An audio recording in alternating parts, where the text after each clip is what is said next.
नमस्कार दोस्तों, मैं जेपी डांडिया आप सभी का आपके अपने YouTube channel dandiya electrical study पर एक बार फिर से स्वागत करता हूं। दोस्तों, आज के इस वीडियो में देखेंगे कि फुल वेव ब्रिज रेक्टिफायर क्या होता है। मतलब कि अपना इलेक्ट्रॉनिक्स का जो चैप्टर चल रहा है जिसमें डिजिटल इलेक्ट्रॉनिक्स का कंप्लीट किया और अब बेसिक इलेक्ट्रॉनिक्स चल रहा है जिसमें रेक्टिफायर का जो टॉपिक चल रहा है उस रेक्टिफायर के टॉपिक में दो रेक्टिफायर पढ़े आप लोगों ने। कौन कौन से पढ़े? एक पढ़ा हाफ वेव और दूसरा पढ़ा फुल वेव। फुल वेव में पढ़ा था सेंटर टेप पढ़ा। आज पढ़ेंगे फुल वेव में ब्रिज रेक्टिफायर का वर्णन करेंगे और ब्रिज रेक्टिफायर के बारे में संपूर्ण जानकारी प्राप्त करेंगे। दोस्तों, वीडियो को पूरा जरूर देखना क्योंकि यहाँ अपने ब्रिज रेक्टिफायर में धारा का चालन किस प्रकार होता है परीक्षा में काफी बार पूछा जाता है क्योंकि यहाँ 4 डायोड लगे होंगे। फुल वेव सेंटर टेप वाले में 2 थे, कोई ज़्यादा हार्ड नहीं था। यहाँ 4 डायोड होंगे, चारों डायोडों में धारा का प्रवाह किस प्रकार होगा, धारा का चालन किस प्रकार से होगा, काफ़ी बार परीक्षा में पूछा जाता है। और क्यों ये मोस्ट इंपॉर्टेंट होता है, अधिकतर क्यों इसका प्रयोग करते हैं, ये सब बातें जानेंगे और इसके प्रत्येक कॉन्सेप्ट को क्लियर करते करते प्रत्येक मान को बताऊंगा आप लोगों को। और फिर लास्ट में देखोगे ना, इस वीडियो के लास्ट में आपको तीनों रेक्टिफायर की कौन कौन से की, हाफ वेव की, सेंटर टेप ब्रिज अपने फुल वेव रेक्टिफायर की और फुल वेव ब्रिज रेक्टिफायर की, तीनों की तुलनाएं करेंगे। आप तीनों का मान लिखेंगे, कहाँ क्या मान था, किस प्रकार का मतलब बेन में अंतर था, वो लिखेंगे। एक सारणी के द्वारा बहुत अच्छी तरह से बताऊंगा कि तीनों का एक साथ ही वर्गीकरण हो जाए और आप लोगों को वो सारणी याद हो जाए तो आप अच्छी तरह से तीनों का अध्ययन करके अपने संपूर्ण परिपथ के अनुसार और एक एक क्वेश्चन का हल कर सकते हो। तो लास्ट तक देखना और लास्ट में आपको वो टेबल जरूर बताऊंगा आप लोगों को, तीनों की तुलनाएं करूंगा आप लोगों को मैं, ठीक है ना। तो अब क्या देखेंगे कि फुल वेव ब्रिज रेक्टिफायर क्या होता है, क्यों इसकी आवश्यकता पड़ी, क्योंकि फुल वेव तो centre tap full wave rectifier था, उसी में से अपने को डीसी मिल जाती है, तो क्यों ब्रिज रेक्टिफायर की आवश्यकता पड़ी वो भी जानेंगे आज, ठीक है। तो अब इसका अध्ययन करेंगे फुल वेव ब्रिज रेक्टिफायर का। फुल वेव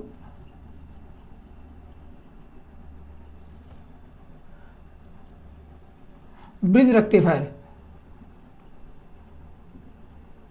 इसका अध्ययन करेंगे आज। फुल वेव ब्रिज रेक्टिफायर इसको कहेंगे पूर्ण तरंग सेतुदिष्टकारी, इसका अध्ययन करेंगे। और वीडियो बहुत ही इंपॉर्टेंट है क्योंकि अधिकतर ब्रिज रेक्टिफायर का ही प्रयोग किया जाता है एसी को डीसी में बदलने के लिए, फुल वेव का बहुत कम करते हैं। तो ब्रिज रेक्टिफायर क्या क्यों करते हैं उसकी बात करेंगे आज। देखो इसमें क्या होता है, आप लोगों ने इससे जस्ट पिछली वीडियो में देखा था कि फुल वेव रेक्टिफायर वहां भी देखा था, लेकिन वहां कौन सा था, centre tap transformer full wave rectifier का अध्ययन किया था। तो उस रेक्टिफायर से डीसी बनाने के लिए, उस रेक्टिफायर से एसी को डीसी में परिवर्तित करने के लिए आपको किसकी आवश्यकता पड़ती थी, सेंटर टेप ट्रांसफार्मर की आवश्यकता थी। तो वो नहीं मिले तो उस रेक्टिफायर के द्वारा डीसी का निर्माण नहीं कर सकते थे। तो उस सेंटर टेप की आवश्यकता न हो, ठीक है ना, उस सेंटर टेप ट्रांसफार्मर की आवश्यकता न हो तो फिर फुल वेव रेक्टिफायर या फुल वेव डीसी कैसे बना सकते हैं कि फुल वेव रेक्टिफायर के द्वारा डीसी को कैसे परिवर्तित कर सकते हैं एसी को डीसी में। इसलिए सेंटर टेप की आवश्यकता न हो, इसलिए ब्रिज रेक्टिफायर का प्रयोग किया गया है। और ब्रिज रेक्टिफायर को इसीलिए बनाया गया था कि आपको सेंटर टेप ट्रांसफार्मर की आवश्यकता न हो। तो इस प्रकार से किस प्रकार सर्किट का निर्माण किया और किस प्रकार 4 डायोडों को संयोजित किया। अब चारों डायोडों के आधार पर मैं आपको सर्किट डायग्राम बना के दिखाता हूं और धारा का चालन बताऊंगा, इस पूरे रेक्टिफायर का चालन बताऊंगा कि धारा कैसे प्रवाहित होगी। और चालन के आधार पर आपसे 1-2 क्वेश्चन अवश्य पूछे जाएंगे कि कौन से डायोड से धारा प्रवाहित होगी और कौन से में नहीं होगी और इसका वेव फॉर्म क्या होगा, उस वेव फॉर्म के बारे में बताऊंगा। तो पॉइंट टू पॉइंट गौर से देखते चले जाना और नोट्स जरूर बनाना। दोस्तों, अपना जो इलेक्ट्रिशियन थ्योरी का सिलेबस चल रहा है उसके साथ साथ इलेक्ट्रॉनिक्स का चैप्टर भी साथ साथ चल रहा है, तो साथ साथ दोनों चैप्टर साथ पूरे हो जाएं ताकि आपका सिलेबस जल्दी कंप्लीट हो जाए। तो अब देखते हैं ब्रिज रेक्टिफायर का सर्किट डायग्राम बनाता हूं आप लोगों को मैं। तो सर्किट डायग्राम में क्या देखेंगे, देखो यहां से बनाता हूं, थोड़ा लंबा चौड़ा बना दूंगा, आपको अच्छी तरह दिख जाएगा। ये देखो, यहां लेंगे एक ट्रांसफार्मर क्यों लेंगे, क्योंकि आपको एसी के वोल्टेज चाहिए, एसी के वोल्टेज कम ज़्यादा चाहिए, वो कौन देगा, वो ट्रांसफार्मर देगा। ये ट्रांसफार्मर लिया, ये प्राइमरी वाइंडिंग ले लिया, आपको प्राइमरी वाइंडिंग को किससे संयोजित करेंगे, सप्लाई से संयोजित करेंगे, आप लोगों को पता ही है। और ये लगाई आप लोगों ने सेकेंडरी वाइंडिंग, और सेकेंडरी वाइंडिंग अपने वोल्टेज के अनुसार लेंगे कि वोल्टेज कम चाहिए या ज़्यादा चाहिए उसके हिसाब से लेंगे। ये सेकेंडरी वाइंडिंग लगा दी। अब मैं आपको वो दिखाता हूँ कि इसके अनुसार ब्रिज रेक्टिफायर को 4 डायोडों को किस प्रकार से संयोजित किया जाता है। अब 4 डायोड लगा के दिखाता हूँ, देखो आपको मैं, यहाँ लगाएंगे 4 डायोड,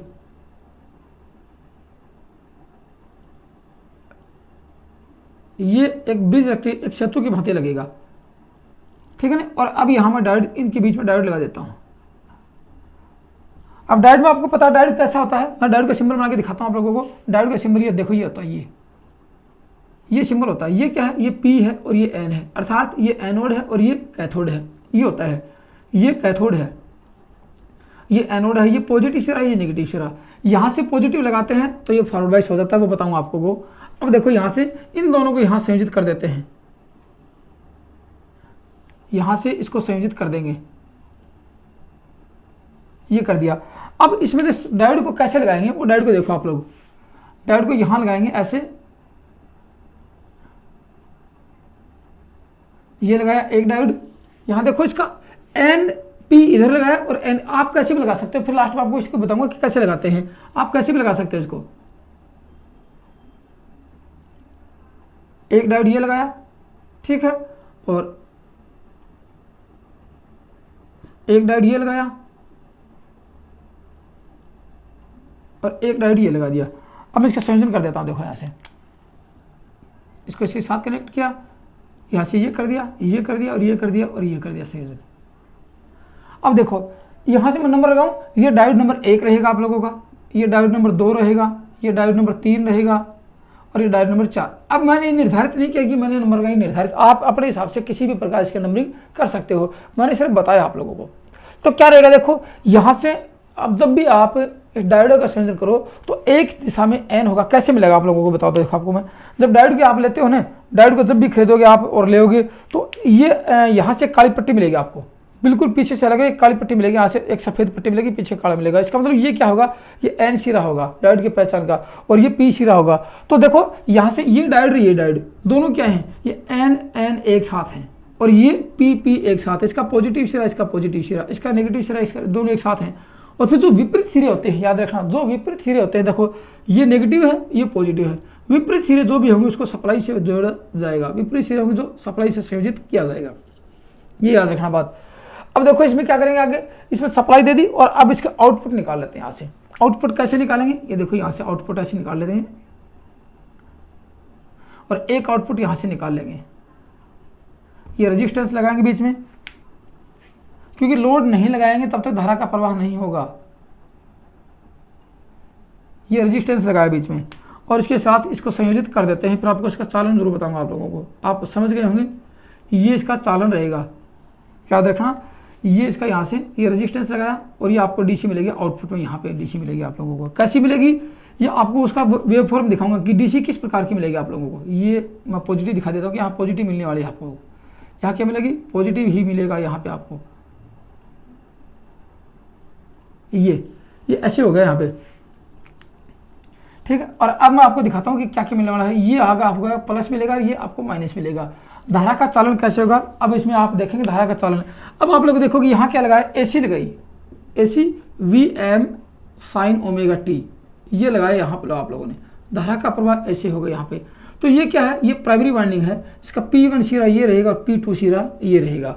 इसका ये सेकेंडरी वाइंडिंग है, S1 सिरा ये है, S1 सिरा, मतलब एक वाइंडिंग दोनों सिरे अलग अलग रहेंगे। यहाँ से देखो, अब आप क्या देख रहे हो कि यहाँ AC मिली तो इस ट्रांसफार्मर ने सेकेंडरी वाइंडिंग को क्या दिया, यहाँ तक AC दिया आप लोगों को। ये कौन सा वोल्टेज दिया, AC वोल्टेज दिया यहाँ तक का, यहाँ AC मिलेगा आप लोगों को, ये भी याद रखना। यहाँ क्या मिला, AC मिला, लेकिन यहाँ तक AC आएगा। कहाँ तक AC आएगा, यहाँ तक आएगा और यहाँ तक AC आएगा, लेकिन आगे क्या जाएगा, आगे आप लोगों को DC मिलेगी। तो सिर्फ इसने क्या किया, इस AC को DC में परिवर्तित किया। मान लीजिए यहाँ पे आप लोगों ने 200 वोल्टेज लगाए, कोशिश देखना, और आप लोगों ने इसको स्टेप डाउन कर दिया। स्टेप डाउन में यहाँ 100 वोल्टेज मिल गए आप लोगों को। तो इस रेक्टिफायर के द्वारा कितने वोल्टेज डीसी के मिलेंगे, 100 वोल्टेज ही डीसी के मिलेंगे। रेक्टिफायर कभी मान को कम ज़्यादा नहीं करता है। जितना वोल्टेज रेक्टिफायर को मिलता है वो उतने ही वोल्टेज को डीसी में बना के देता है। ऐसा नहीं करता कि यहाँ 100 वोल्टेज डीसी की मिले तो आपको 12 वोल्टेज डीसी बना देगा, 100 वोल्टेज एसी की मिले तो आपको 12 वोल्टेज या 24 वोल्टेज डीसी बना देगा। नहीं, इसको जितना मिलेगा उतना ही वोल्टेज डीसी बनाएगा। इसलिए कहते हैं अपने पास 12 वोल्टेज की डीसी आती है तो क्या करते हैं, एक ट्रांसफार्मर लगाते हैं जो वोल्टेज को स्टेप डाउन करता है। स्टेप डाउन से क्या मिलेंगे, 220 वोल्टेज उसको एसी सप्लाई में देंगे और 12 वोल्टेज एसी लेंगे। फिर उस एसी को रेक्टिफायर में देंगे और रेक्टिफायर क्या करेगा, उस 12 वोल्टेज को डीसी 12 वोल्टेज में आपको परिवर्तित करके देगा। ये रेक्टिफायर का काम होता है जो बैटरी चार्जर में आता है, ऐसे ही होता है। तो अब देखिए इसका चालन देखेंगे, आप लोगों को सर्किट समझ में आ गया होगा। ये यहाँ पे धारा होगी, ये धारा होगी आई डी सी, ये होगा आर एल, ये लोड होगा, ठीक है ना। और यहाँ वोल्टेज कौन सा मिला, वी डी सी, या वोल्टेज वी डी सी मिला। और यहाँ वोल्टेज कौन सा है, वी वोल्टेज एसी वोल्टेज है यहाँ पे। इस एसी को ये वी डी सी में चेंज करेगा। ये धारा का मान देखो, ये ए सिरा है और ये बी सिरा है। ये ए सिरा रहेगा, ये बी रहेगा, ठीक है। और ये सी सिरा रहेगा और ये आपका डी सिरा रहेगा। मैं आपको एक एक सिरे के पॉइंट टू पॉइंट बताऊंगा, यहाँ आप देखते चले जाना, ठीक है। तो ये क्या होगा, ये आपका सिरे हो गए दो। मैं आपको पॉइंट बताएं, ये एक पॉइंट ये रहेगा, एक पॉइंट ये है और एक पॉइंट आपका ये है, एक पॉइंट ये रहेगा आप लोगों का। अब मैं इसका प्रचालन बताऊँ, इसका ऑपरेशन कैसे होगा। ऑपरेशन सुन लो अब इसका प्रचालन देखो, चालन कैसे होता है, इसकी धारा का प्रवाह कैसे होता है और किस प्रकार एसी को डीसी में बदलता है, उसी के हिसाब से आपसे प्रश्न पूछे जाएंगे। तो पॉइंट टू पॉइंट मेरी बातें लिखना और आप समझते चले जाओगे तो आपको अच्छी तरह समझ में आ जाएगा, ठीक है। अब मैं आपको धीरे धीरे आपको इसके बारे में बताता हूँ। देखो यहाँ से बताऊँ आपको कि जब इस परिणामित्र की प्राइमरी वाइंडिंग को एसी सप्लाई से संयोजित किया जाता है तो सेकेंडरी वाइंडिंग में एसी वोल्टेज उत्पन्न होता है। यहाँ तक हो गया। तो सेकेंडरी वाइंडिंग में एसी वोल्टेज उत्पन्न होता है। इस समय कौन से समय में, यहाँ तक इसको सप्लाई से संयोजित किया, यहाँ क्या मिला, एसी वोल्टेज मिला। इस समय द्वितीय कुंडल का, ये द्वितीय कुंडल है सेकेंडरी वाइंडिंग का एस सिरा, क्योंकि एसी कैसी होगी आप लोगों को पता है, एसी परिवर्तनशील होगी, ऐसे होगी एसी। ये एसी का सिंबल है, ये पॉजिटिव और ये माइनस। तो क्या कह सकते हैं, ये सिरा एक बार पॉजिटिव होगा और ये नेगेटिव होगा, फिर ये सिरा नेगेटिव होगा तो ये सिरा पॉजिटिव हो जाएगा, परिवर्तित होती रहती है। हाफ साइकिल के बाद यहाँ पॉजिटिव मिलेगा, यहाँ नेगेटिव मिलेगा, दूसरी हाफ साइकिल के बाद यहाँ पॉजिटिव मिलेगा, यहाँ नेगेटिव मिल जाएगा। तो एक बार इस हाफ साइकिल की बात करें, देखो एक बार इस हाफ साइकिल की बात करें कि मैं यहाँ लगा देता हूँ, माना कि यहाँ इस हाफ साइकिल की बात करें, इस हाफ साइकिल की बात करूँ मैं, आगे की हाफ साइकिल बाद भी देखेंगे। ये क्या है, पॉजिटिव है, और तो ये क्या रहेगा, यहाँ पॉजिटिव मिलेगा आप लोगों को, एक बार पॉजिटिव मिलेगा तो ये हाफ साइकिल क्या देगी है, इसको नेगेटिव देगी। तो अब हाफ साइकिल की बात है, हाफ साइकिल में ये पॉजिटिव रहेगा, ये सिरा नेगेटिव रहेगा, तो ए सिरे पर पॉजिटिव मिलेगा, बी सिरे पर नेगेटिव मिलेगा। एक बार की बात करें, फिर आगे दूसरी हाफ साइकिल पकड़ लेंगे। तो क्या कह सकते हैं, इस समय के बाद कौन से समय में जिसको सप्लाई से जोड़ा, तो कौन से समय में आ गया कि सप्लाई S1 पॉजिटिव होगा। S1 पॉजिटिव हो गया कि इस समय द्वितीय कुंडल का S1 धनात्मक होगा, S1 सिरा धनात्मक होगा। तो डायोड, अब डायोड की बात करें, देखो यहाँ धनात्मक आया, गौर से देखना मेरी बात, तो धनात्मक इसके पास भी धनात्मक आएगा और इसके पास भी धनात्मक आएगा कि नहीं आएगा, क्योंकि ये दो भागों में बट गए। ये धारा यहाँ आके दो भागों में बट गई, एक तो इधर जाएगी, एक इधर जाएगी, दो भागों में बटी यहाँ पे। तो धारा इस डायोड में से प्रवाहित होगी या इसमें से प्रवाहित होगी, वो आप लोगों को बताता हूँ। आप लोगों ने देखा होगा कि यदि आप डायोड की बाइसिंग देखोगे आप लोगों ने, रिवर्स बाइस और फॉरवर्ड बाइस अवस्था में, ये इसका पी है और ये इसका एन है। पी को पॉजिटिव से संयोजित करते हैं तो यह यहाँ नेगेटिव लगाते हैं तो यह फॉरवर्ड होता है। कौन सी अवस्था होती है डायोड की, फॉरवर्ड बाइस अवस्था होती है। ये आप लोग पढ़ के भी आ चुके हो, फिर मैं आपको बता रहा हूँ। तो फॉरवर्ड अवस्था में क्या होगा, धारा का प्रवाह होगा, आई प्रवाहित होती है। एक बात, आई प्रवाहित क्यों होती है वो आप जब डायोड पी और पी एन संधि की वीडियो को देखोगे तो आपको अच्छी तरह समझ में आ जाएगा। फिर इसकी दूसरी कंडीशन देखते हैं। देखो यहाँ ये डायोड होगा आप लोगों का, ये आपका एन पी शिरा होगा, ये एन शिरा होगा, ठीक है। अब यहाँ इस पी के साथ आप नेगेटिव लगा देते हो और यहाँ पॉजिटिव लगा देते हैं, गौर से सुना मेरी बात। तो ये रिवर्स बाइस अवस्था में आ जाएगा।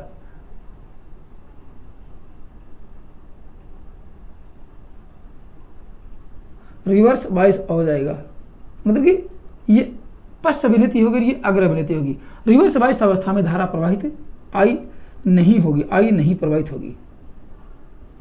ये आप पहले भी देख चुके हो।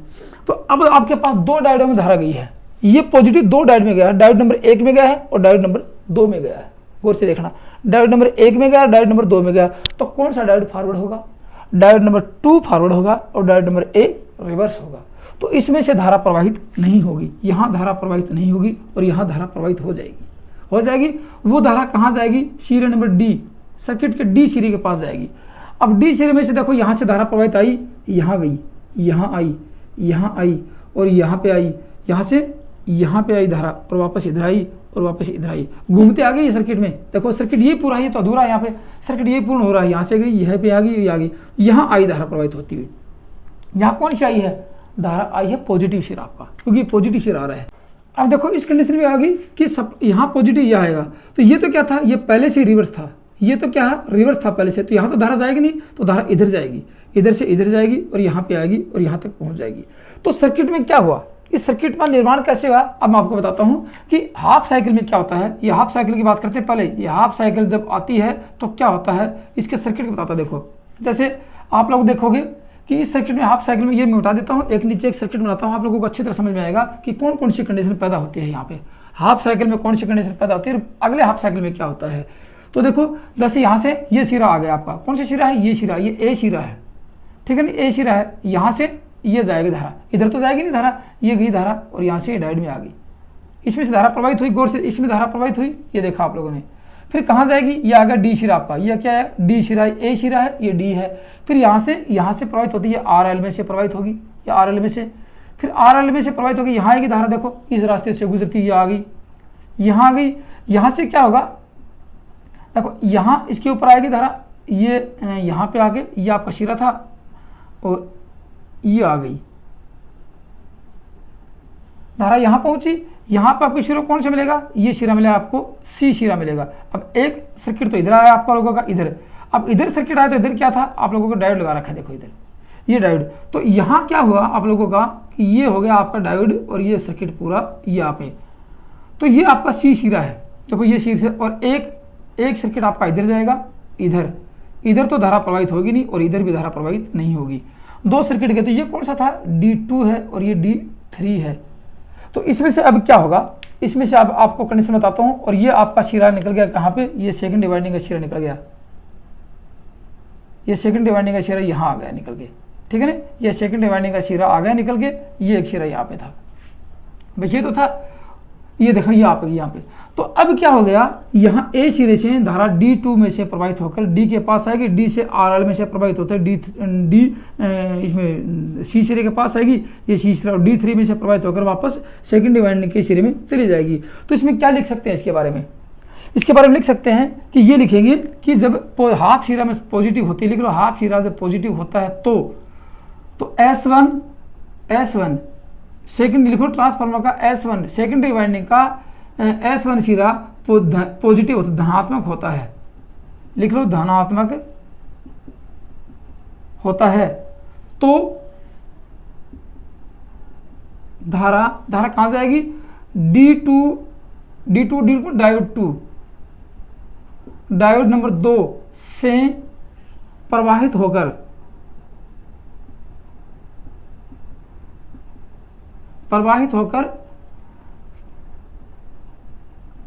सर्किट के डी सिरे से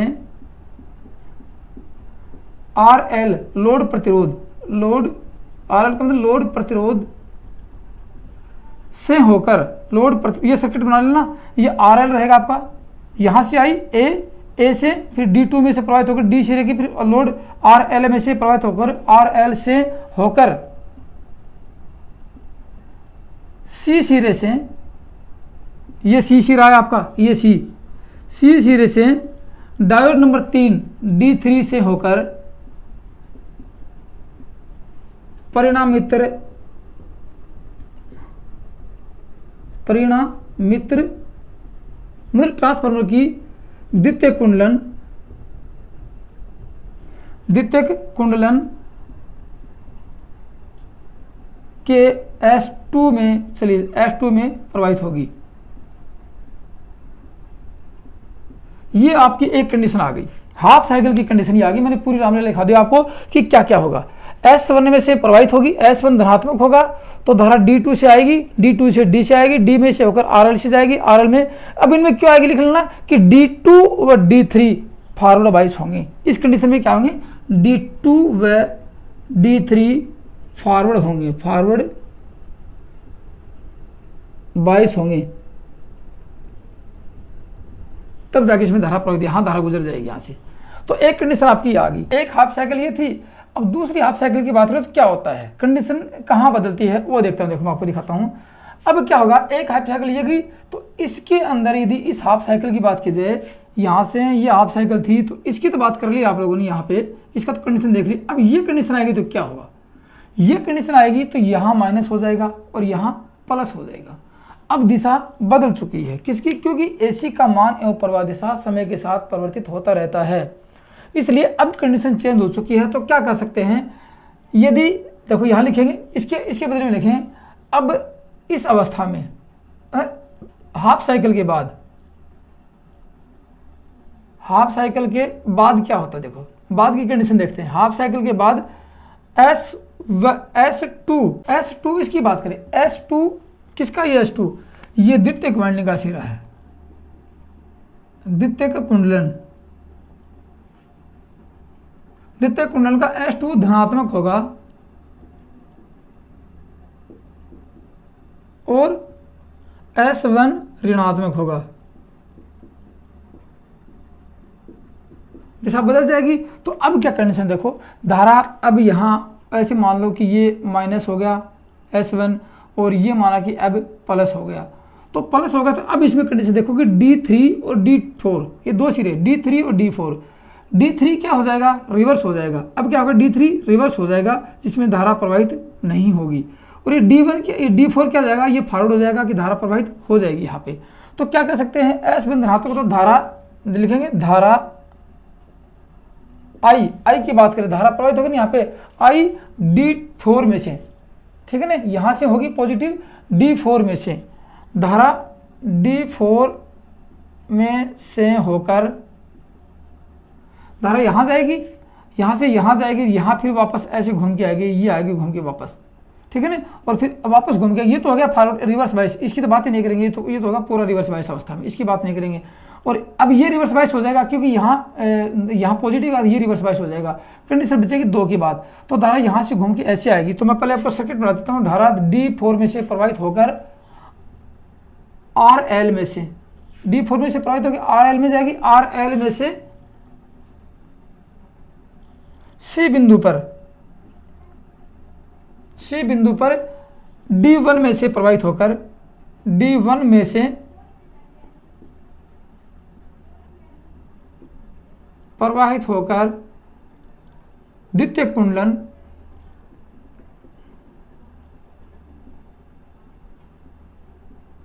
के S1 सिरे में प्रवाहित होती है, S1 सिरे में प्रवाहित होती है। ये होगी यहाँ पे, यहाँ से जाएगी, यहाँ से घूमती यहाँ जाएगी, क्योंकि ये पॉजिटिव आया है यहाँ पे, तो ये फॉरवर्ड बाइस अवस्था जाएगा। क्यों हो जाएगा, क्योंकि लिख लो D4 व D1 फॉरवर्ड होंगे,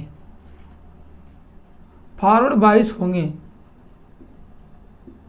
और आपको पता है फॉरवर्ड बाइस में धारा प्रवाहित होगी और रिवर्स में नहीं होगी। तो कंडीशन आ गई है। तो इसका दूसरा डायग्राम बना के दिखाऊंगा आप लोगों को कि धारा कहाँ जाएगी। देखो अब इस कंडीशन की बात करें, जैसे कि मान लीजिए कि आपका सेकेंडरी सिरा ये है, मान लीजिए कि यहाँ बना देता हूँ सेकेंडरी सिरा, ये आपका सेकेंडरी वाइंडिंग का सिरा है, इसको है ये आप लोगों का है यहाँ से S1, ये S1 है। अब धारा कहाँ गई, यहाँ पॉजिटिव आई है, देखो यहाँ से, यहाँ पॉजिटिव आई है यहाँ से, तो इस दिशा में जाएगी धारा, ऐसे जाएगी। यहाँ फिर डायोड है, कौन सा है डायोड नंबर 4 है। फिर धारा यहाँ से ऐसे प्रवाहित होगी, फिर धारा ऐसे जाएगी, और फिर ये RL में से प्रवाहित होकर, ये RL है, RL में से प्रवाहित होकर ऐसे आएगी, और फिर ये, और फिर C में से प्रवाहित होकर ये इस डायोड में, किस डायोड में, C में से प्रवाहित होगी, ये C में से, और ये डायोड होगा आपका, ये फॉरवर्ड होगा, ये D1 रहेगा, और D1 से ऐसे चले जाएगी धारा। तो धारा का सर्किट रहेगा ये कौन कौन से हो गए, ये तो आपका D4 है डायोड नंबर 4, और ये आपका D2 D1 है डायोड नंबर 1 है, और यहाँ से धारा प्रवाहित नहीं होगी इसमें से। तो ये हो गया D1 और D4 और D1 क्या हो गया, फॉरवर्ड हो गए, जिसमें से धारा प्रवाहित हो जाती है कितने, हाफ साइकिल के बाद। तो इस प्रकार एक बार धारा यहाँ से जाएगी, एक बार धारा यहाँ से जाएगी, लेकिन D बिंदु पर आपको कंटिन्यू धारा पॉजिटिव मिलती रहेगी, D बिंदु पर कंटिन्यू धारा पॉजिटिव मिलती रहेगी, और यहाँ से धारा कंटिन्यू नेगेटिव मिलती रहेगी। तो आपको ये पॉजिटिव मिला और ये नेगेटिव मिला। तो बात ये नहीं थी, बात ये है कि आपको डीसी किस प्रकार मिलती है वो देख ली, लेकिन किस प्रकार की डीसी मिलेगी उसकी बात करते हैं। यहाँ पे किस प्रकार की डीसी मिलेगी उसकी बात करते हैं, फिर इसके दोष और गुण उनकी बात करेंगे।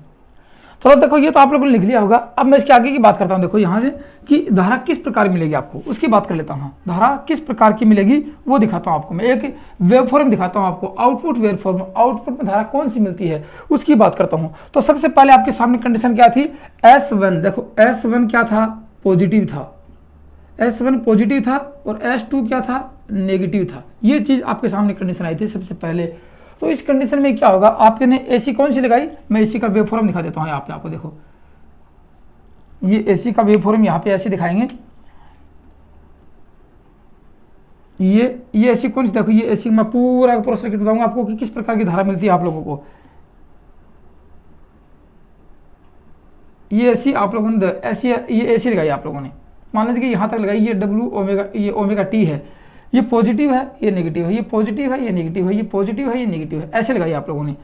तो ये तो थी इनपुट, ये तो थी इनपुट में लगाई आप लोगों ने। कहाँ पे, ये यहाँ पे लगाई, इनपुट में लगाई। आउटपुट में मिलेगी उसकी बात करेंगे तो तीन कंडीशन दिखाऊंगा आप लोगों को। एक बार ये कंडीशन दिखाऊंगा, तो माना कि एक बार ये कंडीशन आती है, S1 आता है, तो धारा कहाँ कहाँ से प्रभावित होती है उसकी बात करता हूँ। धारा कहाँ कहाँ से प्रभावित होगी,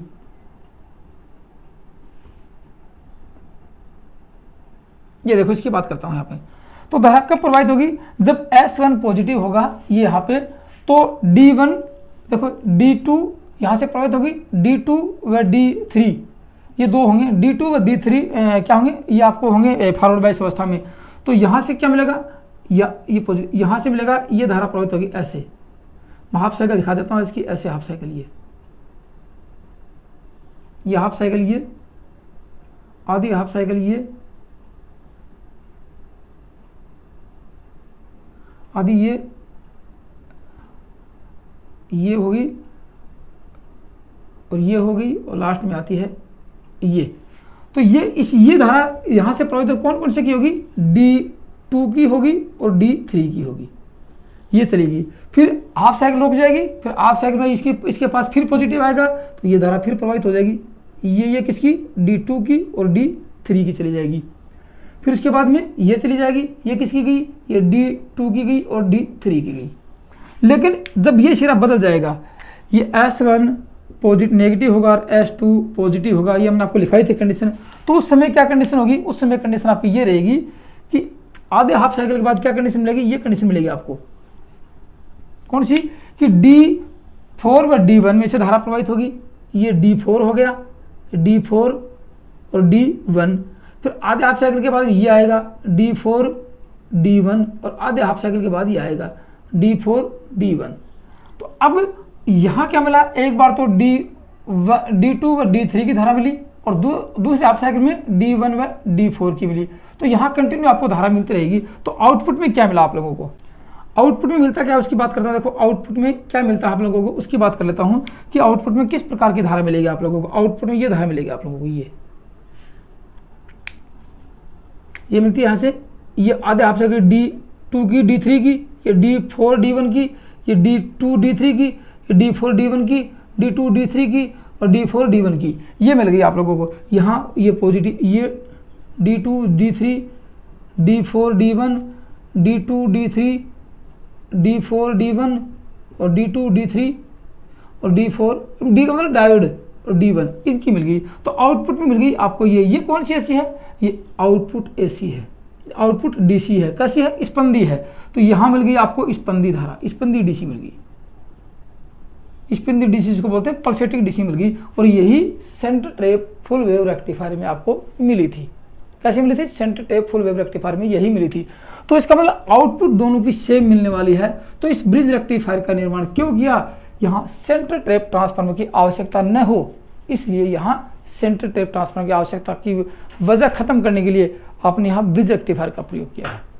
दोस्तों ये तो था आपका ब्रिज रेक्टिफायर। अब इसके आगे फॉर्मूले की बात करते हैं।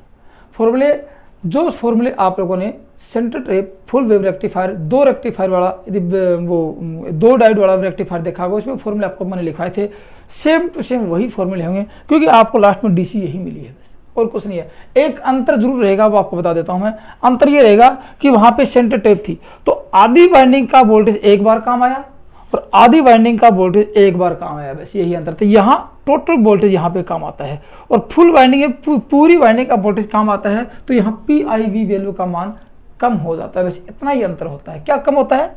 वहाँ पे क्या था, वहाँ पे सेंटर टेप थी, तो इतना ही वोल्टेज एक बार डीसी बना और इतना वोल्टेज एक बार डीसी बना, तो PIV वैल्यू डबल होगी, पीक इनवर्स वैल्यू डबल होगी थी वहाँ पे। लेकिन यहाँ पूरा वोल्टेज काम आता है, तो इन डायोड की जो डायोड लगा रहे हैं कि PIV वैल्यू का मान उससे आधा हो जाता है, बस इतना अंतर। तो वो लिखवा दूंगा अब कितना होता है, और जो फॉर्मूले आपको लिखवाए थे वो सेम टू सेम वो होगी, फिर भी मैं आपको रिपीट करवा देता हूँ, लिखवा देता हूँ। जिन्होंने नहीं देखा होगा पिछली वीडियो, वो अब इस वीडियो में पूरा लिख लो कि मैंने पिछली वीडियो में कितने कितने फॉर्मूले लिखवाए थे, उसकी बात कर लेते हैं। मैं आपको फॉर्मूले लिखवा देता हूँ इस पूरे के पूरे इस ब्रिज रेक्टिफायर सर्किट के, कि कौन कौन से फॉर्मूले आएंगे। फिर आपको मैं लास्ट में मैंने आपको बताया था कि तीनों रेक्टिफायर की मैं आपको तुलना करके दिखाता हूँ, तीनों रेक्टिफायर की तुलना करेंगे। तो मैं यहाँ पे उनके फॉर्मूले लिख लो किस किस के, अब मैं दिखा देता हूँ किसके लिखेंगे। सबसे पहले क्या था आप लोगों को, एक तो ये है कि ब्रिज रेक्टिफायर में पूर्ण वोल्टेज प्रयोग होता है, तो लिख लो इसमें, क्योंकि पूरा वोल्टेज प्रयोग होता है वहां आधा था, इसमें पूर्ण वोल्टेज प्रयोग होता है, पूर्ण वोल्टेज प्रयोग होता है, जिससे क्या होगा, अब जिससे क्या होगा, इसकी PIV वैल्यू VM होगी, इसकी PIV का मान VM होगा, बस ये था। इसमें PIV का मान कितना होगा, VM होगा, एक तो ये इसमें। अब देखो सप्लाई फ्रीक्वेंसी की बात करें, यहाँ देखो एक साइकिल की बात की जाए तो पॉजिटिव एक साइकिल में एक ही पॉजिटिव है, एक ही प्लस आया है यहाँ पे। यहाँ कितने प्लस हैं, एक साइकिल यहाँ तक आती है, एक साइकिल दो पॉजिटिव हैं, तो लिख सकते हैं FR का मान कितना होगा 2F इनपुट। FR की इस रिपल फ्रीक्वेंसी का मान, इस अनुनाद जो रिपल फ्रीक्वेंसी है जिसको कहते हैं ये अपना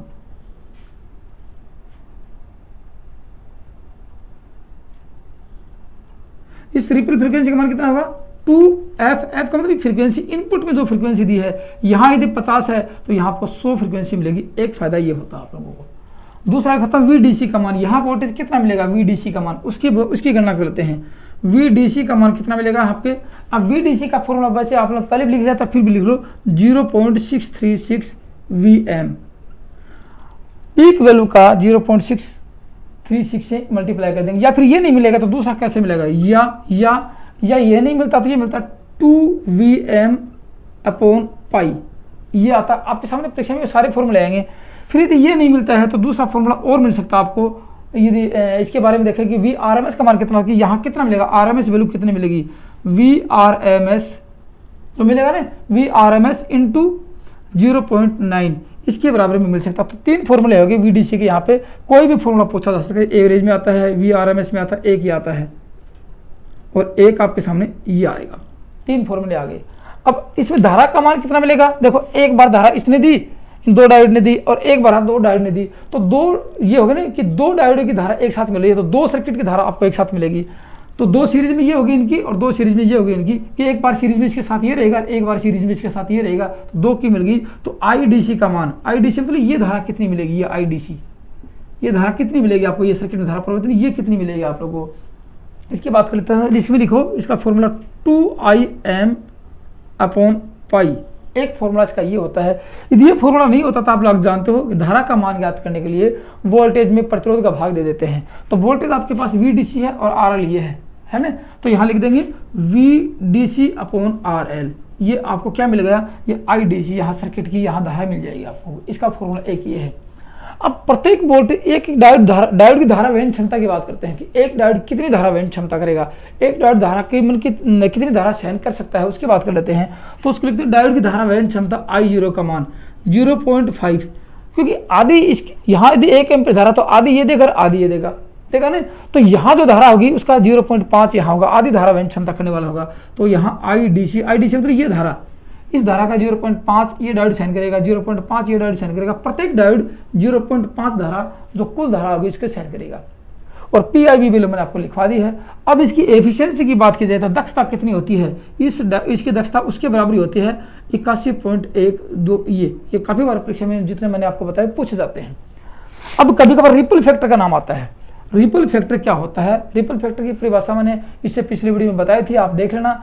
इसका फॉर्मूला दिखा देता हूँ कि रिपल फैक्टर का मान कितना होगा। इसमें रिपल फैक्टर की बात करते हैं। रिपल फैक्टर रिपल फैक्टर का मान कितना होगा उसकी बात कर लेते हैं। तो यहाँ लिखेंगे IDC upon IRMS square minus 1 और ये आपका रूट, ये रिपल फैक्टर का मान होता है। उसका भी यही था, इसका भी यही है। ये तो थी दोस्तों आप लोगों को इस full wave rectifier, bridge rectifier के जो फॉर्मूले आपको हम बताए थे, जो कि पिछले वीडियो में जैसे पहले आपने सेंटर टेप ट्रांसफार्मर के देखे थे, सेम टू सेम यही है। एक अंतर था, मैंने आपको बता दिया, यहाँ पे इसमें पूर्ण वोल्टेज कम आता है जिसकी वजह से PI वैल्यू का मान कम हो जाता है, बस ये अंतर था। और दूसरा था इसमें सप्लाई इनपुट का मान भी डबल हो जाता, वो तो उसमें भी था, वैसी कोई बात नहीं थी। अब देखेंगे इस रेक्टिफायर के गुण क्या क्या होते हैं, इस रेक्टिफायर में क्या गुण होंगे, प्रयोग कहाँ होगा और दोष क्या होते हैं वो लिख लो। काफ़ी बार परीक्षा पूछे, मतलब कि 1-2 क्वेश्चन आ सकता है कि इस आप गुण की बात कर लेते हैं कि इस रेक्टिफायर के गुण क्या होंगे। देखो इस रेक्टिफायर में सेकेंडरी वाइंडिंग का पूरा वोल्टेज काम आता है, बल्कि वहाँ पे काम नहीं आया था। फुल वेव रेक्टिफायर पिछला भी देखा था, वहाँ काम नहीं आया था। एक तो ये है। अब इसमें सेंटर टेप ट्रांसफार्मर की आवश्यकता नहीं होती है, ये भी इसका गुण है, ठीक है ना। और सेंटर टेप ट्रांसफार्मर नहीं होने की वजह से इसमें PI वैल्यू का मान आधा हो जाता है, उससे centre tap full wave rectifier से आधा हो जाता है। 3 तो इसके गुण थे, 3 गुण बताते फिर लिख लो कि सेकेंडरी वाइंडिंग का पूर्ण वोल्टेज काम आता है, एक तो ये था, सेंटर टेप ट्रांसफार्मर की आवश्यकता नहीं होती है, एक ये था, और PI वैल्यू का मान आधा हो जाता है। 3 इसके गुण होते हैं। अब कहेंगे दोष क्या है। दोष ये होता है कि इसके अंदर 4 डायोड प्रयोग होते हैं, वहाँ सिर्फ 2 ही लगाए थे, यहाँ 4 डायोड प्रयोग होते हैं। आप लोग देख रहे हो 4 डायोड सेतु की भांति प्रयोग करके बनाया गया है। तो इसमें गुण क्या, इसका अवगुण लिख लो या दोष लिख लो कि इस रेक्टिफायर में 4 डायोड की आवश्यकता होती है, एक तो ये था। दूसरा वहाँ एक डायोड काम करता था, यहाँ एक के साथ ये डायोड इसके साथ काम करेगा, ये डायोड इसके साथ करेंगे, क्योंकि दोनों सीरीज में लग जाएंगे। तो 2 डायोड इसके चालन अवस्था में, इसके ऑपरेशन कंडीशन में 2 डायोड एक साथ श्रेणी क्रम में होंगे, जिसके कारण वोल्टेज ड्रॉप का मान उससे अधिक होता है। वोल्टेज ड्रॉप अधिक होगा, उसमें से वोल्टेज ड्रॉप कम था, लेकिन यहाँ वोल्टेज ड्रॉप अधिक है। इसलिए लिख सकते हैं कि इस परिपथ के या इस रेक्टिफायर के चालन अवस्था में 2 डायोड हमेशा श्रेणी क्रम में संयोजित होंगे, जिसके कारण यहाँ वोल्टेज ड्रॉप का मान अधिक होगा। ये इसका अवगुण था। अब लिख लो इसके दोष, फिर आपको मैं सारणी लिखवाता हूँ। तीनों रेक्टिफायर की एक कॉमन रूप से आपको मैं इसकी तुलना करके दिखाऊंगा कि कहाँ क्या लिखा था आप लोगों ने। तो अब देखेंगे इसका उपयोग, और लिख लो लास्ट एंड फाइनल में। उपयोग कहाँ करेंगे, बैटरी चार्जिंग सर्किट में इसका प्रयोग किया जाता है। जहाँ भी बैटरी चार्जिंग का नाम होगा तो ब्रिज रेक्टिफायर ही प्रयोग होता है। बैटरी चार्जिंग सर्किट में इसका प्रयोग करते हैं, और आजकल तो अल्टरनेटर में एक्साइटर की जगह इसका प्रयोग करते हैं। अल्टरनेटर में एक्साइटर की जगह भी इसका प्रयोग करना शुरू कर दिया है, पहले तो एक्साइटर आता था, लेकिन यहाँ पे AC को DC में बदलने के लिए इसका प्रयोग किया जाता है। दूसरी बात आती है पावर सर्किट जहाँ होते हैं, DC के पावर सर्किट में जब DC चाहिए AC को DC में परिवर्तित करना होता है, तो उस ब्रिज रेक्टिफायर का ही प्रयोग करते हैं। इसलिए DC के पावर सर्किट में ब्रिज रेक्टिफायर का प्रयोग करते हैं, बैटरी चार्जिंग में ब्रिज रेक्टिफायर का प्रयोग करते हैं, ठीक है। ये इसके उपयोग थे। अब दोस्तों लास्ट एंड फाइनल बचेगी कि 3 आपने रेक्टिफायर पढ़े, एक पढ़ा हाफ वेव रेक्टिफायर, एक centre tap full wave rectifier, और दूसरा पड़ा full wave bridge rectifier. 3 rectifier पड़े, तीनों की तुलना करके दिखाता हूँ आप लोगों को कि कहाँ किस प्रकार की युक्तियाँ प्रयोग की गई थी। चलो मैं इनकी तुलना करके दिखाता हूँ आप लोगों को, यही लिखा दूंगा, कोई बड़ी बात नहीं, ज़्यादा लंबा चौड़ा काम नहीं है, छोटा सा एक फॉर्मूला आप लिखते चले जाना। यहाँ से दिखाता हूँ, देखो आपको यहाँ लिखेंगे, इसमें किसकी तुलना करेंगे, रेक्टिफायर की तुलना, कॉम्प्रोमाइज करते हैं तीनों का। अब यहाँ लिखेंगे विवरण, लिख लो विवरण, एक यहाँ लिखेंगे हाफ वेव, और यहाँ लिखेंगे फुल वेव, और यहाँ फुल वेव ब्रिज रेक्टिफायर।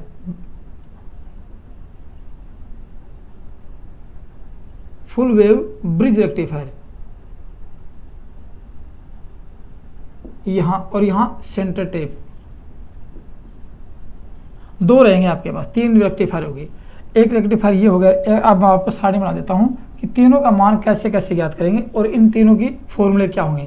जैसे कि फॉर्मूले आप पहले लिख चुके हो, फिर वापस लिख लेते हैं तीनों के मान। मैंने हर एक के फॉर्मूले लिखवाए आप लोगों को। यहाँ डायोड की संख्या लिखेंगे, डायोड की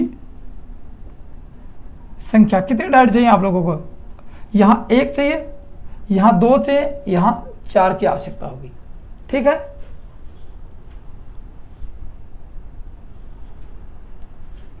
ये आप लोगों ने देखा था। अब उसके अगले स्टेप की बात करते हैं, और क्या देखा था, यहाँ ट्रांसफार्मर की बात करते हैं। कौन से रेक्टिफायर में कौन सा ट्रांसफार्मर चाहिए। तो यहाँ ट्रांसफार्मर की बात करते हैं, ट्रांसफार्मर कैसा चाहिए आप लोगों को। यहाँ ऐसा ट्रांसफार्मर देखा था आप लोगों ने। सेकेंडरी वाइंडिंग की बात करेंगे, प्राइमरी तो सभी समान होगी, प्राइमरी सबकी समान होगी। सेकेंडरी वाइंडिंग की बात करते हैं, सेकेंडरी में आप लोग ये देखा था, ये ट्रांसफार्मर चाहिए आप लोगों को। इसके पीछे क्या होगी, प्राइमरी होगी, ठीक है ना। ये ट्रांसफार्मर चाहिए। यहाँ क्या चाहिए ट्रांसफार्मर, ये ऐसा चाहिए, यहाँ ऐसा ट्रांसफार्मर चाहिए सेंटर टेप वाला। और यहाँ कैसा चाहिए था आपको, कैसी ट्रांसफार्मर की आवश्यकता होती है, यहाँ ऐसे ट्रांसफार्मर चाहिए। तो हाफ में और ब्रिज में दोनों में सेम रेक्टिफायर होता है। ये वीएम, ये मैक्सिमम वैल्यू, ये ठीक है। ये तो थी बात उसकी। अब वीडीसी की बात करते हैं, लास्ट में वोल्टेज कितना मिलता है उसकी बात कर लेते हैं। यहाँ पे मैं एक पॉइंट टू पॉइंट बताऊंगा कि तीनों में मैंने आपको क्या क्या लिखवाया था। उस वोल्टेज की बात करते हैं, किसकी, वीडीसी की बात करते हैं। वीडीसी की वोल्टेज आपको क्या मिलता है यहाँ पे। तो वोल्टेज मिला उसका, देखो यहाँ लिखेंगे 0.318 वीएम, अधिकतम वोल्टेज का 0.318 यहाँ मिला। और यहाँ क्या मिला, 0.636 वीएम, अधिकतम वोल्टेज का 0.636 मिला था। और यहाँ पे सेम यही है, क्योंकि ये तो दोनों बराबर ही हैं, 0.336 वी और ये इंटू वीएम, ये इसका मिला वीडीसी का मान।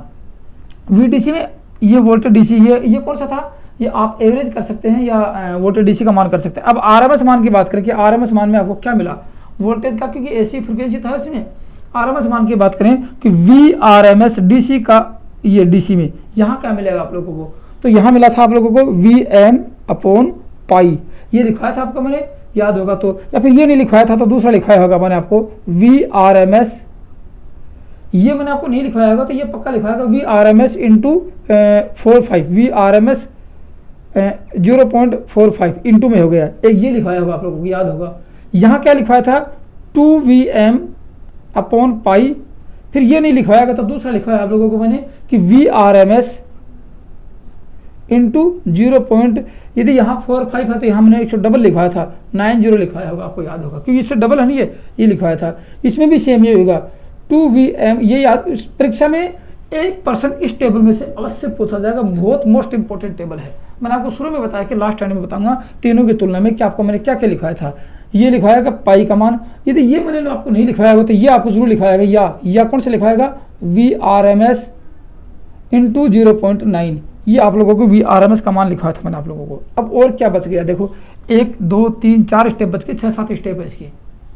आई की बात कर लेते हैं, IRMS की बात करते हैं, IDC की बात करते हैं। डीसी का आई में कि यहाँ जो धारा यहाँ मिलती है उसकी बात करते हैं, IDC या IRMS की बात कर लेते हैं। एक ही बात है, IDC बोल दो या IRMS की बात बोल दो। तो यहाँ क्या मिला था आप लोगों को, आई में आई मैक्सिमम धारा का 2/2, यहाँ क्या मिला था IM/√2, और यहाँ भी IM√2। ये क्यों आया था, मैंने आपको शुरू में बता दिया था कि इनके फॉर्मूले कैसे क्रिएट होते हैं, आप लोगों ने देखा होगा। ये कैसे मिल गई, ये मिल गई धारा। अब देखो एक एक डायोड में, डायोड 1 होगा, 2 होगा, 4 होगा, प्रत्येक डायोड कितनी धारा सहन करेगा उसकी बात कर लेते हैं। प्रत्येक डायोड कितनी धारा सहन करेगा, ब्रिज में क्या होगा और फुल में क्या होगा और इसमें हाफ में क्या होगा, तो उसको कहते हैं I0। I0 का मतलब कि डायोड की धारा वहन क्षमता।